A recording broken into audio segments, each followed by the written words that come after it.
Bonjour à tous, je suis Sylvain Attiel du groupe Media Meeting et je suis très heureux d'ouvrir ce premier épisode de Nouvelle Donne, une série d'entretiens avec Bruno Mettling. Nouvelle Donne, entretien avec Bruno Mettling. Il n'y a pas de performance économique durable sans performance sociale. Nouvelle Donne, c'est une collection de podcasts dans lesquels nous allons parler transformation digitale et sociale, mutation du travail et du management, changement organisationnel et culturel. Des transformations engagées depuis une vingtaine d'années qui se sont vraiment accélérées avec la crise actuelle.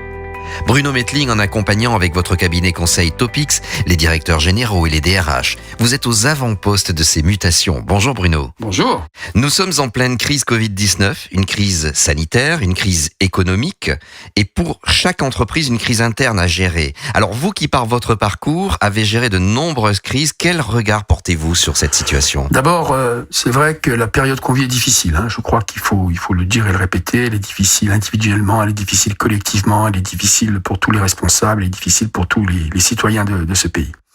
Et en même temps, il faut se rappeler que dans une crise, comme toujours, les entreprises qui s'en sortiront, ce sont celles qui précisément sont pilotées par des dirigeants capables d'embarquer mieux que jamais, plus que jamais, les enjeux du capital humain, les enjeux des hommes et des femmes qui sont dans l'entreprise. C'est d'autant plus vrai qu'en règle générale, les périodes de crise sont des révélateurs. C'est là que le vrai visage du dirigeant apparaît, c'est là que le vrai visage des responsables apparaît. Et donc le dirigeant aujourd'hui, c'est compliqué pour lui parce qu'il doit à la fois remobiliser, partager les enjeux, convaincre par exemple que l'équilibre des efforts, c'est quelque chose qui est très important, qu'appelle le contexte, est bien assuré. Et donc, il lui faut trouver un message de grande qualité, une posture de dirigeant, et en particulier éviter ce qu'on voit parfois, c'est une posture qui est basée uniquement sur l'adaptation, les aspects opérationnels, économiques, pour ne pas dire financiers. Il faut vraiment que le dirigeant, la parole du dirigeant, embarque un discours mobilisateur pour les hommes et les femmes de l'entreprise, et qu'il les projette, y compris dans le moyen et le long terme. Alors justement Bruno, je le disais en vous présentant sommairement tout à l'heure, des crises vous en avez géré plusieurs, des lourdes, des importantes, et pourquoi celle-ci, la crise du Covid-19, est-elle plus complexe que les autres selon vous ? Je crois que tout le monde est d'accord pour dire qu'elle est plus complexe par son ampleur d'abord. Elle est mondiale, elle concerne tous les secteurs simultanément, toutes les institutions du pays, toutes les entités, sa durée, et puis son intensité, c'est-à-dire le degré, j'allais dire, du déséquilibre économique qu'elle induit. Donc il ne faut pas se voiler la face. Dans les scénarios de gestion de crise, le cas d'une pandémie mondiale n'était pas celui qui avait été le plus travaillé. Donc c'est vrai que peu d'entreprises étaient prêtes, et c'est d'autant plus admirable dans ce contexte qu'il faut souligner qu'il n'y a pas eu, du point de vue de l'adaptation des entreprises à ce contexte difficile, de grosses difficultés dans la situation d'urgence. Donc moi je veux à la fois souligner, comme d'habitude, l'ampleur de cette crise, et en même temps, comme souvent dans les crises, on fait preuve d'intelligence, on fait preuve d'agilité et j'allais dire d'adaptabilité. C'est les deux qu'il faut souligner. On est dans une situation d'un genre nouveau, travailler avec le virus, une crise qui dure. C'est vrai. Et de ce point de vue, on mesure mieux aujourd'hui que c'était le cas il y a 15 jours. J'avais l'occasion de le dire. On passe d'une situation compliquée qui était celle du confinement, mais qui était relativement homogène. On était secteur prioritaire, on l'était pas, on était en télétravail, on était sur site, etc. À une situation qui va devenir d'une extrême complexité. Donc la situation de sortie du confinement est une situation très très complexe. Elle est d'autant plus complexe qu'elle s'intègre dans un degré d'anxiété des collaborateurs, d'incertitude qui est immense. Toutes les études le confirment, le degré d'inquiétude des collaborateurs est tout à fait considérable. Donc ça veut dire qu'il va falloir à la fois innover socialement, trouver des organisations, trouver des modes d'organisation du travail, faire appel au volontariat, trouver des dispositifs de suivi d'alerte sanitaire, de fonctionnement des nouvelles institutions représentatives qui sont tout à fait originales, parce qu'on n'a pas une référence claire sur laquelle s'appuyer. Donc on va devoir conjuguer à la fois un niveau d'anxiété totalement inusité des collaborateurs sur un sujet majeur qui touche à la santé, pour pas dire à leur perception des risques sur leur propre vie, avec une base de référence, des modalités de réponse qui ne sont pas stabilisées. Et donc c'est vrai que c'est extraordinairement difficile de gérer un tel niveau d'incertitude. Alors Bruno, vous faites allusion aux partenaires sociaux. Quel rôle vont-ils, quel rôle doivent-ils jouer selon vous ? Moi d'abord, je veux insister sur la responsabilité énorme qui pèse sur leurs épaules. Le problème dans notre pays, c'est que c'est à l'occasion de chaque crise qu'on redécouvre l'extrême importance, l'extrême enjeu d'un climat social de qualité.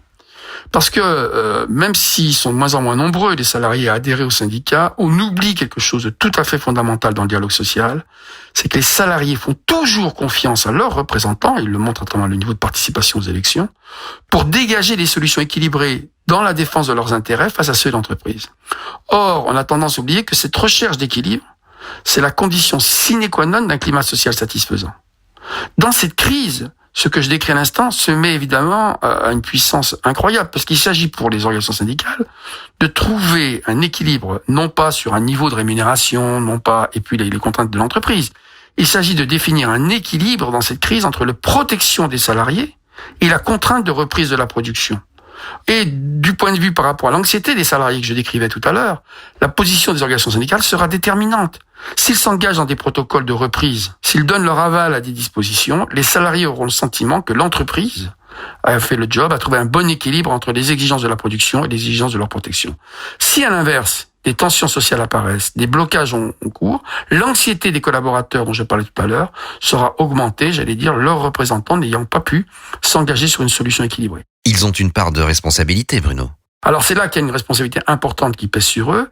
Comme d'habitude dans notre pays, on a deux situations assez contrastées. On a d'un côté un certain nombre de syndicats, CGT en tout cas au niveau confédéral et sud, qui sont tentés dans une surenchère, consistant à dire nos vies valent mieux que leurs profits et donc à prendre des postures de blocage. On a vu plusieurs recours divers au nom de la santé des salariés.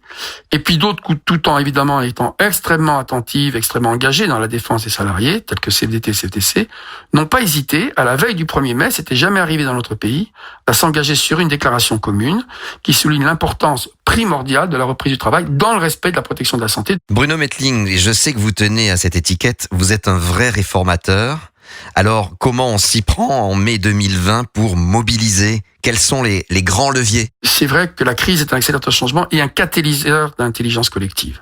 Donc, dans les moments de crise, parce qu'il y a l'urgence, parce qu'il y a cette situation, on devient souvent plus intelligent collectivement qu'on ne l'a été. Et donc, ce qui me semble être une des clés de la situation, de la réponse que les entreprises doivent apporter, c'est leur capacité à capitaliser sur cette dynamique de survie pour réorganiser l'entreprise autour de la transformation du travail. Parce que c'est vrai qu'on va désormais devoir coexister avec différentes formes de travail, des salariés en travail, d'autres qui sont sur site, d'autres qui sont dans des tiers-lieux. Bref, on va devoir travailler avec un nouveau mode d'organisation, on va devoir transformer la manière dont on travaille. Les repères traditionnels n'existent plus, en tout cas existent beaucoup moins, et on va être dans un environnement profondément instable. Donc comme d'habitude, il va falloir beaucoup d'écoute, écouter l'interne, accueillir des propositions, des suggestions, faire expérimenter des solutions. Il n'y aura pas de recette miracle et globale, il n'y aura pas une recette sui generis pour toutes les entreprises. Il y aura des solutions qui se construiront entreprise par entreprise, à travers des dispositifs d'écoute, à travers des dispositifs de co-construction. Il faudra en permanence ajuster et déployer les solutions qui sont mises en œuvre. Un rôle considérable va revenir aux managers, notamment aux managers de proximité, pour mettre en place ces différentes solutions, pour co-construire.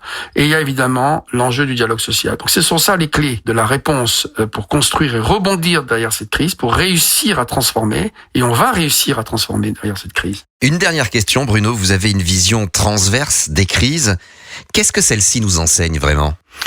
Elle nous rappelle et elle nous enseigne à un niveau sans doute jamais connu auparavant, la difficulté du réengagement des salariés. Donc attention, l'importance du volet humain, c'est le cœur du message de cette crise, c'est la clé de la réponse, et ça passe notamment par le réengagement des collaborateurs, des salariés.